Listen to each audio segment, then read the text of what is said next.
22,3%, environ un point de moins que le Rassemblement national. L'entourage d'Emmanuel Macron évoque en tous les cas, Hélène, un score honorable. Oui, en soulignant que le contexte national était difficile avec la crise des Gilets jaunes. Et pourtant, Édouard Philippe n'hésite pas à le reconnaître, c'est bien une défaite de la majorité.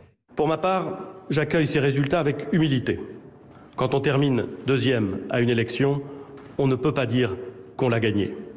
Avec humilité, mais aussi avec beaucoup de détermination. Dès demain, je serai à pied d'œuvre pour poursuivre le projet du président et de la majorité.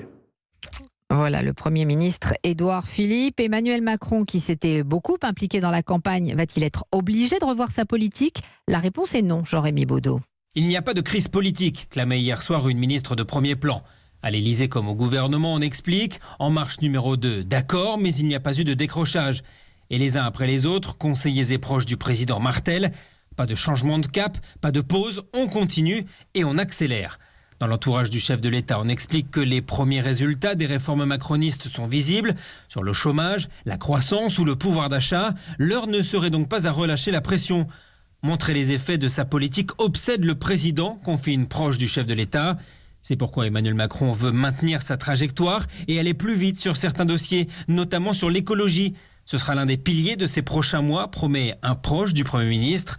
Édouard Philippe, dont le poste ne serait pas en danger, les deux hommes se font toujours une confiance mutuelle, souffle un visiteur régulier. Ceux qui espéraient un vaste remaniement après les européennes seront probablement déçus. Jean-Rémy Baudot, La République En Marche et le RN auront le même nombre d'eurodéputés, 23.